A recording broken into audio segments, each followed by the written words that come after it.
I never thought I'd be packing my bags at 63, running away like a teenager in love, but here I am, and I've never felt more alive. My name is Margaret Rose Thompson, and 5 years ago I became a widow. When my husband Charles passed away from a sudden heart attack, I thought my story was over. I thought the best chapters of my life were buried with him in that cold cemetery plot. For 5 long years, I lived like a ghost in our beautiful Victorian home, surrounded by memories and an enormous garden that Charles had lovingly tended for over 30 years.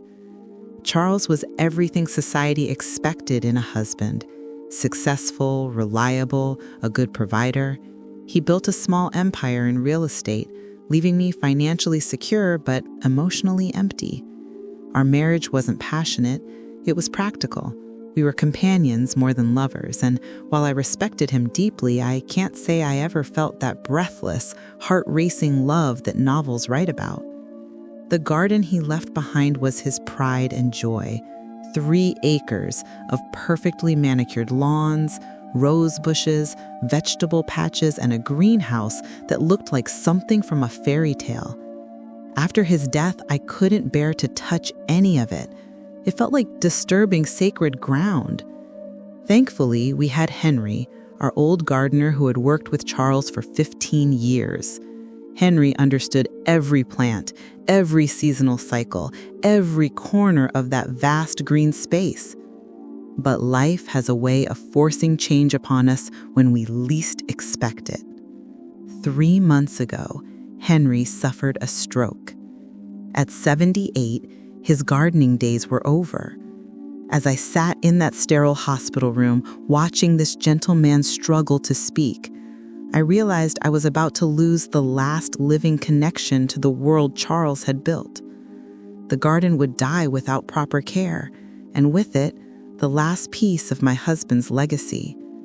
I had 2 choices: let everything wither away, or find someone new. Finding a replacement for Henry felt impossible. How do you replace someone who knew exactly when to prune the roses, which vegetables to plant where, and how to coax life from the most stubborn soil? I called several landscaping companies, but they all seemed more interested in completely redesigning everything than preserving what Charles had created. Then 3 weeks later, a man knocked on my front door. He was younger than I expected, maybe mid-40s, with calloused hands and kind eyes that seemed to carry their own weight of sorrow. His name was David Martinez, and he'd heard through Henry's church that I needed help with my garden. He didn't come from a big company or have fancy equipment. He arrived in an old pickup truck with basic tools and a genuine smile. "Ma'am," he said, removing his worn baseball cap, "Henry told me about your husband's garden. He said it was the most beautiful thing he'd ever worked on, and he'd hate to see it die. I'd be honored to help keep it alive." Something in his voice, maybe the reverence with which he spoke about the garden, made me say yes. I had no idea that this simple decision would change everything. The first morning David started working, I watched him from my kitchen window like a hawk. I suppose I was expecting him to charge in with power tools and modern ideas, ready to improve Charles's carefully planned paradise. Instead, he spent nearly 2 hours just walking through the garden, touching leaves, examining soil, making notes in a small weathered notebook. He didn't change a single thing that first week. David worked quietly, methodically, following the same routines Henry had established. He watered the tomatoes at dawn, pruned the roses in the afternoon shade, and spent his lunch break sitting under the old oak tree where Charles used to read his newspapers. There was something deeply respectful about the way he moved through the space, as if he understood he was a caretaker of someone else's dreams.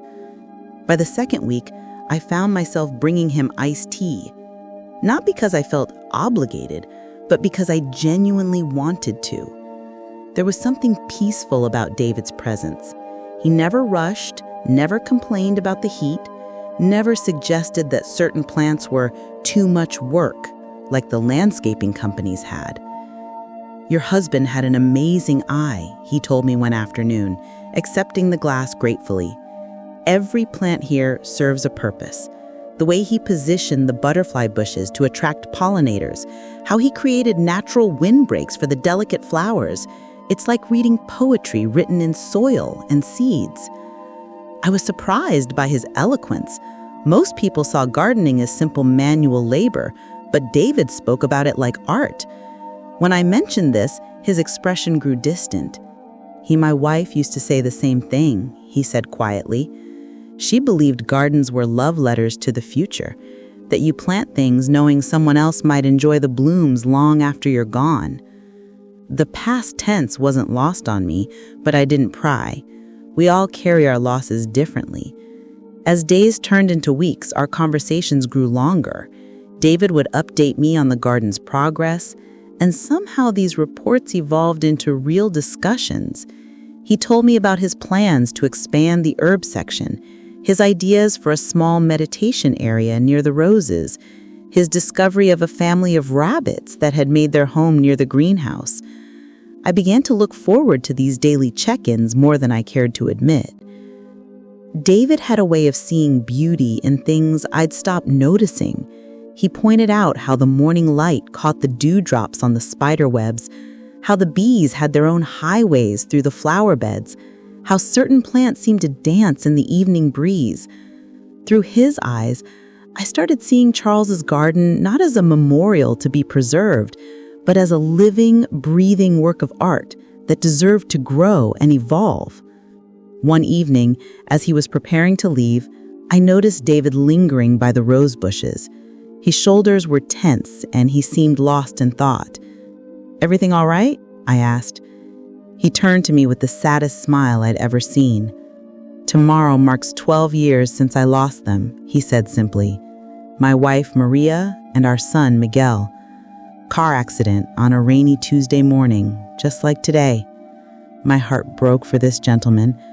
"I'm so sorry, David. Would you like to tell me about them?"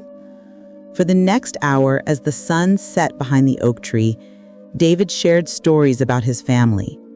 Maria had been a teacher who grew herbs for her classroom science projects. Miguel had been 8 years old, obsessed with dinosaurs, and convinced he could teach their cat to fetch.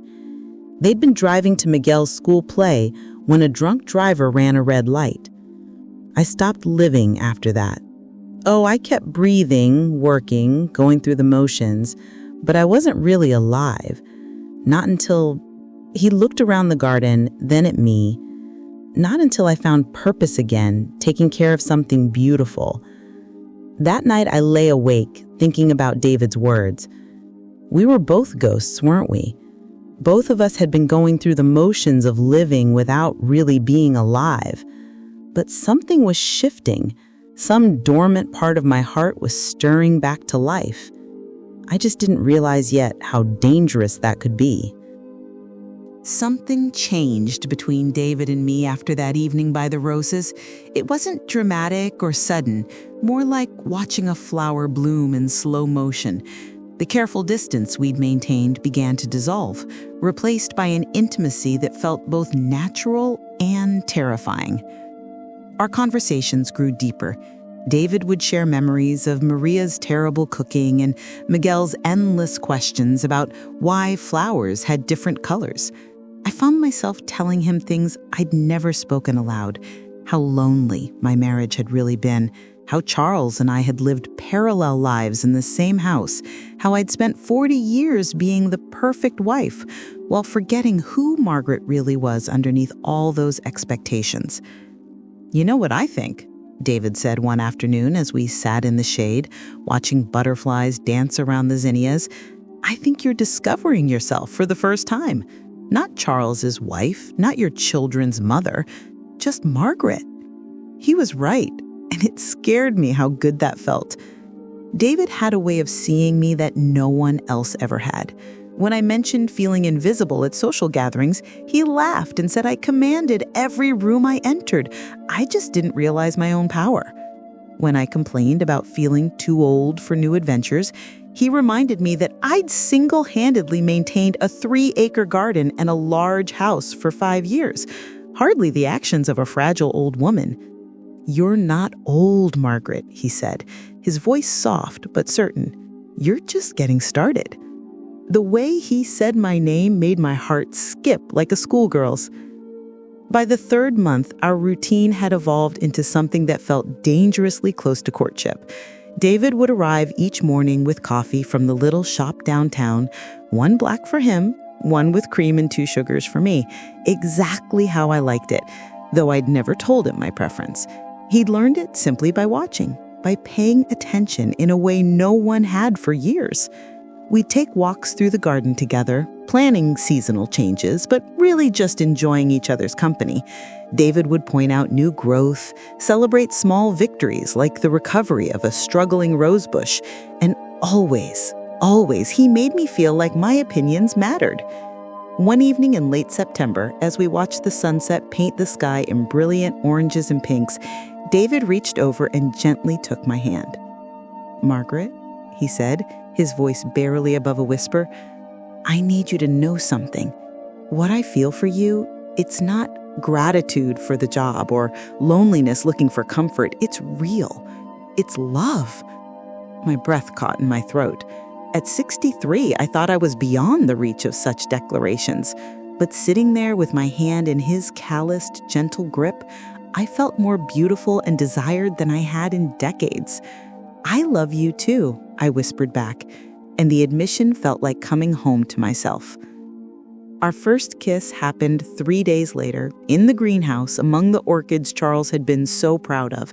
It was tender and careful, full of wonder that 2 broken people could find such wholeness in each other. When David pulled back, his eyes were bright with unshed tears. "I never thought I'd feel this way again," he said. "Neither did I replied, and meant it completely. For 6 weeks, we kept our relationship secret. It wasn't shame that drove our discretion. It was self-preservation. We both knew that what we'd found was precious and fragile, and the world has a way of crushing beautiful things with its judgments and expectations. During the day, David was my gardener. Professional, respectful, maintaining appropriate boundaries whenever my family visited or neighbors stopped by. But in the evenings, after the work was done, he'd stay for dinner. We'd cook together, laugh together, share stories and dreams like teenagers falling in love for the first time. Some nights, he'd stay over. Not every night. We were both too old for reckless passion, but often enough that I began to sleep better than I had in years. There's something profoundly healing about waking up to someone who sees you completely and loves what they see. I was happier than I'd been since, well, maybe ever. My step was lighter, my smile more genuine, my whole being felt more vibrant and alive. Of course, such changes don't go unnoticed by family. The first person to notice was my granddaughter, Emma. At 19, she had that sharp intuition that comes with youth, the ability to see past the careful facades adults construct. "Grandma, you're glowing," she said during one of her weekend visits, studying my face with curious eyes. "Like, seriously glowing. What's your secret?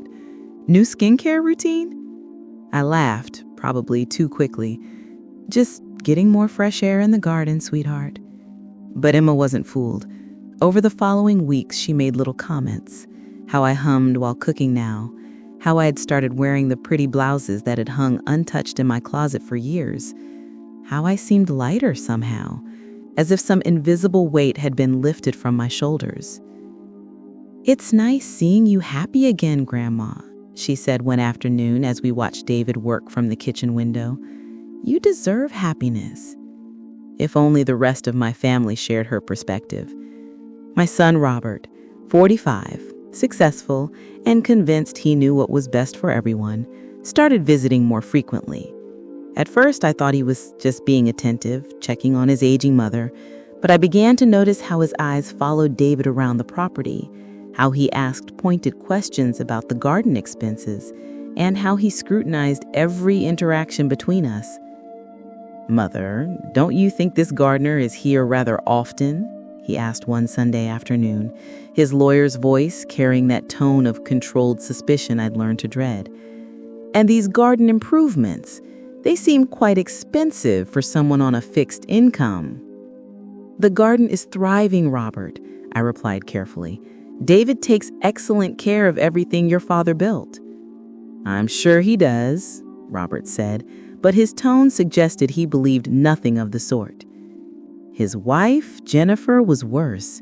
She had a way of making innocent observations that felt like accusations. Comments about how convenient it was that David always seemed to be around during family visits.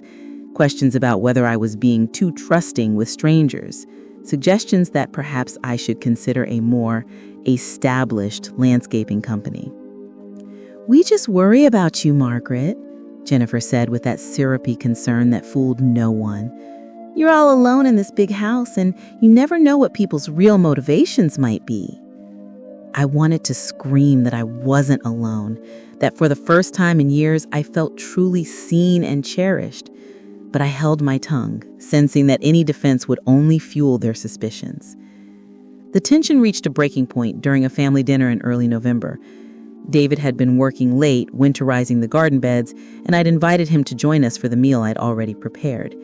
It seemed natural, welcoming. After all, he'd become such an important part of my daily life. Robert's reaction was immediate and harsh. "Absolutely not," he said, his voice cold with authority. "This is a family dinner, Mother. It's inappropriate to include the help." The word help felt like a slap. I watched David's face compose itself into neutral politeness, but I saw the hurt flash in his eyes before he could hide it. "Of course," David said quietly. "I should head home anyway. Good evening, Mrs. Thompson. Enjoy your dinner." After he left, Robert launched into what he called a necessary conversation about boundaries and appropriate relationships with service providers. Jennifer nodded along, adding her own concerns about my vulnerability and the need to be more cautious about who I trusted. "We love you, Mom," Robert said, reaching across to pat my hand in a gesture that felt more controlling than comforting. "But you haven't been around many people since Dad died. You might be misreading someone's professional friendliness as something more meaningful." I bit back my response, but something crystallized in that moment. They weren't concerned about my well-being. They were concerned about their inheritance. They saw David as a threat to their financial security, not as a source of my happiness. That night, I called David to apologize for the awkwardness. "You don't need to apologize, Margaret," he said, but I could hear the sadness in his voice. "I understand their concerns. A man like me, a woman like you, I know how it looks to the outside world." "A man like you?" I repeated, anger flaring. "You mean a good man? An honest man who treats me with more respect and kindness than I've felt in years?" "I mean a man with nothing to offer but love. And to some people, love without money isn't valuable enough." We both knew our secret couldn't last much longer. The careful balance we had maintained was crumbling, and soon we'd have to choose between hiding who we'd become or facing the storm that would follow our revelation. Neither of us imagined just how devastating that storm would be. Winter brought an unexpected intimacy to our relationship.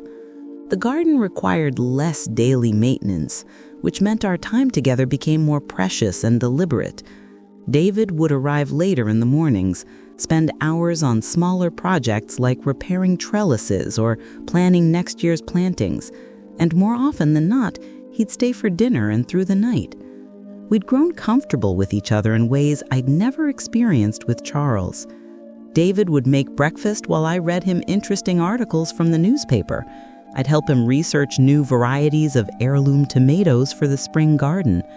We'd sit by the fireplace in the evenings, sometimes talking, sometimes just enjoying the peaceful silence of two people who'd found their home in each other. "Do you ever regret it?" I asked him one snowy February evening as we watched the flakes dance past the window. falling in love with a complicated woman who comes with a disapproving family? David set down his coffee and pulled me closer on the couch. Margaret, loving you is the first thing I've done in 12 years that feels completely right. Whatever complications come with that, we'll face them together. But together was about to be tested in ways neither of us anticipated. The morning it all fell apart started like any other. David had stayed over. It was becoming our routine on weekends. We were having coffee in the kitchen, planning a trip to the garden center to look at seed catalogs, when we heard Robert's car in the driveway. "He's early," I said, glancing at the clock. It was barely 8 a.m., and Robert usually never arrived before 10 on his Sunday visits. David immediately stood up. I should go upstairs, get my things, leave through the back. "No," I said firmly. "I'm tired of hiding. I'm 63 years old, and I refuse to sneak around in my own home like some guilty teenager." But even as I said it, my heart was racing. Something about Robert's unexpected arrival felt ominous. David squeezed my hand. "Margaret, loving you is the first thing I've done in 12 years that feels completely right. Whatever complications come with that, we'll face them together." We heard Robert's key in the front door, a presumptuous habit that had always irritated me but which I'd never challenged. His footsteps echoed through the house, heavy and purposeful. "Mother, could I speak with you privately?" "David, I'm sure you have work to do outside." "Actually," David said quietly, "I was just leaving. Margaret, I'll call you later." He moved toward the door, but Robert blocked his path. "Wait just a minute. How long has this friendship been going on?" I saw the trap forming, but before I could respond, Robert pushed past both of us and headed straight upstairs. My bedroom was at the end of the hall, the master suite Charles and I had shared for 30 years. "Robert, where are you going?" I called out, but he was already at my bedroom door. What he found there told the whole story. 2 coffee cups on the nightstand, David's work shirt draped over a chair, the unmistakable evidence of 2 people sharing a space and a life. When Robert came back downstairs, his face was white with fury. "How long?" he demanded, his voice shaking. "How long has this man been taking advantage of you?" "Taking advantage?" I repeated, incredulous. "Robert, you have no idea." "I have every idea," he exploded. "A middle-aged gardener seducing a lonely widow with access to a significant estate. This is textbook predatory behavior, Mother." David stepped forward, his voice calm but firm. "Mr. Thompson, I understand your concern for your mother, but you understand nothing." He whirled on him. "You think I can't see what you're doing? Playing the gentle, caring gardener while you work your way into an elderly woman's bed and bank account?" The words hit David like physical blows. I watched his face change, saw the dignity drain away as years of whispered assumptions and cruel judgments crashed down on him. "That's enough," I said, my voice sharp with anger. "Robert, you will not speak to David that way in my house." "Your house?" He laughed bitterly. "Mother, this house, this estate, everything you think of as yours, it all came from Dad. And I'll be damned if I let some opportunistic con man sweet-talk his way into our family's legacy." In that moment, I saw my son clearly for the first time, not as the successful lawyer or dutiful child, but as a man who saw my life only in terms of his own inheritance. My happiness, my right to love and be loved, meant nothing compared to protecting his future financial security. The confrontation escalated beyond anything I could have imagined. Robert's accusations grew more vicious by the minute, each word designed to humiliate and diminish what David and I had built together. "Look at him, Mother!" Robert gestured wildly at David, who stood frozen in dignified silence. "A 45-year-old man with calloused hands and dirt under his fingernails preying on a grieving widow? This is elder abuse, plain and simple." "Robert, stop this immediately," I commanded. But my son was beyond reason. How much has he gotten out of you already? The expensive garden renovations, the daily wages, what else? Have you given him money? Changed your will? Jesus Christ, Mother, have you lost your mind completely? That's when David finally spoke, his voice heavy with pain but still controlled. I've never asked Mrs. Thompson for anything beyond my agreed wages for garden work. I would never. Shut up, Robert exploded. Don't you dare pretend this is about love. Men like you don't fall in love with women like my mother unless there's money involved. The cruelty of that statement, the implication that I was unlovable without financial incentive, hit me like a physical blow. But it was nothing compared to what Robert did next. He grabbed David by the shirt and shoved him toward the door. Get out. Get out now and don't come back, or I'll have you arrested for fraud and exploitation of a vulnerable adult. David didn't fight back, didn't even defend himself. He simply looked at Robert with profound sadness and said, I'm sorry you can't see how extraordinary your mother is. I'm sorry you think so little of her that you can't imagine someone loving her for who she truly is. Then he turned to me, his eyes full of pain and love and something that looked like goodbye. Margaret, Go, Robert snarled. Get out of our lives. David left without another word, and I watched through the window as he drove away in his old pickup truck, probably forever. The silence that followed was deafening. Robert stood in my hallway, breathing heavily, looking satisfied with himself. I stared at him, really looked at him, and saw a stranger. How could you? I whispered. How could I what? Protect you from a gold digger? Save you from making the biggest mistake of your life? The biggest mistake of my life, I repeated slowly, was raising a son who thinks his mother is so worthless that no one could love her without ulterior motives. Robert's face shifted, some of his certainty wavering. Mother, that's not... I didn't mean... Yes, you did. I walked to the window where David's truck had been parked every morning for 8 months. You meant every word. You think I'm a foolish old woman, too stupid and desperate to recognize genuine affection?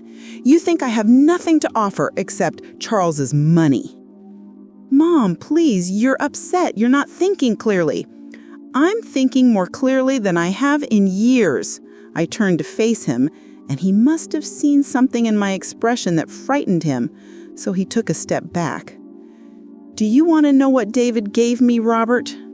He gave me back my life. He made me feel beautiful and interesting and worth cherishing.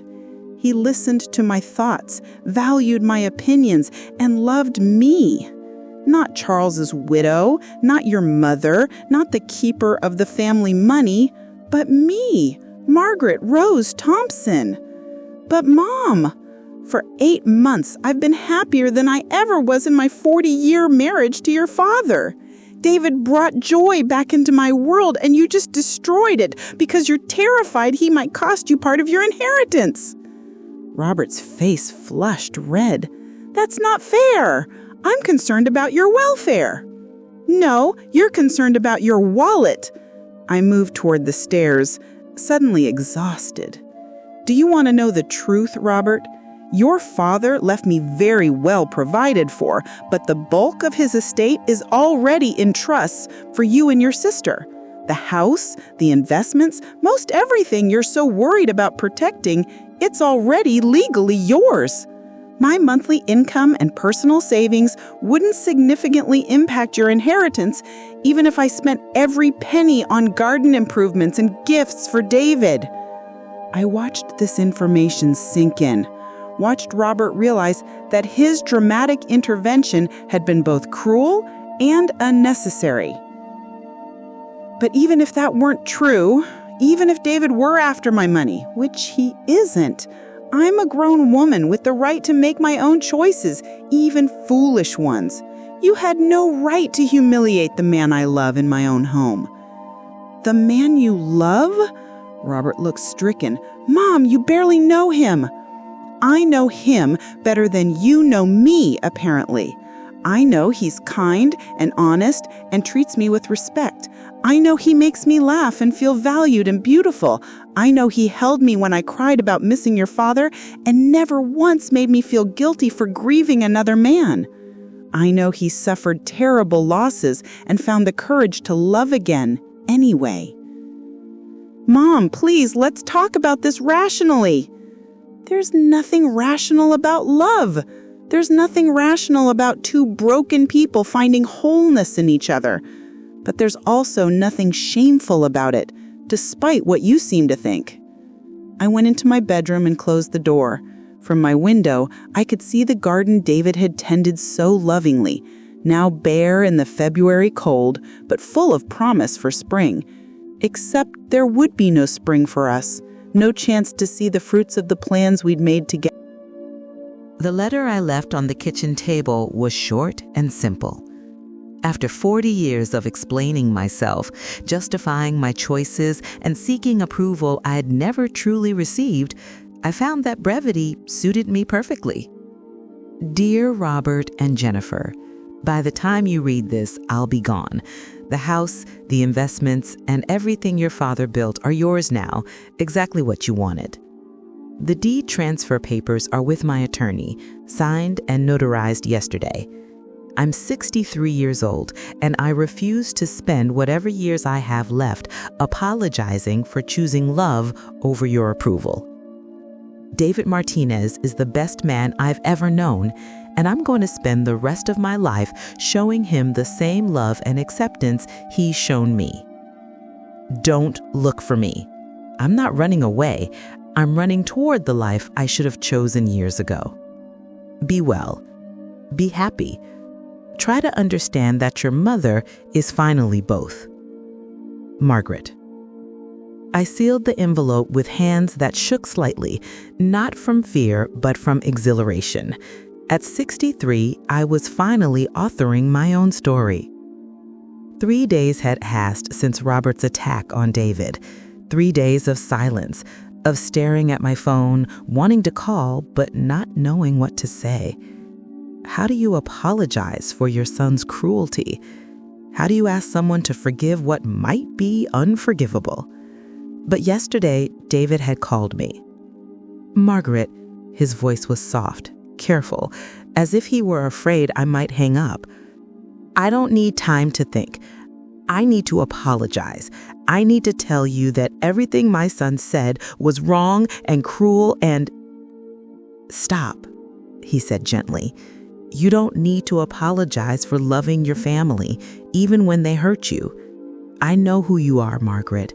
I know what we have together. Your son's fear can't change that.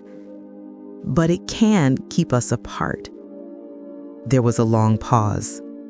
Only if we let it. That's when I told him my plan. The house I'd found in Millbrook, 3 hours away. Small, charming, with a cottage garden that needed tending, and neighbors who wouldn't know Margaret Thompson, the wealthy widow, but might welcome Margaret Rose, the woman who'd finally learned to choose happiness. Are you sure? He asked. You'd be giving up everything familiar, everyone you know. I'm giving up a life that never really fit me and choosing a life that does. Now, driving toward our new beginning, I felt lighter than I had in decades. My car was packed with essentials, clothes, photos, the few pieces of jewelry that held real meaning, and Charles's recipe box, because even in this new chapter, I wouldn't forget the good parts of my old life. The cottage David had found for us was perfect, small enough that we'd have to live closely together, with a garden plot that would be our shared project, our canvas for creating something beautiful. He'd taken a job with the local parks department, steady work that would keep us comfortable if not luxurious. I can't give you the lifestyle you're used to, he'd warned me during one of our planning calls. Good, I'd replied. I'm tired of that lifestyle. I want a life where Sunday mornings mean coffee in bed and arguing over crossword puzzle answers, I want to grow our own vegetables and learn to make jam and sit on the front porch watching thunderstorms. I want to be Margaret Rose, not Mrs. Charles Thompson.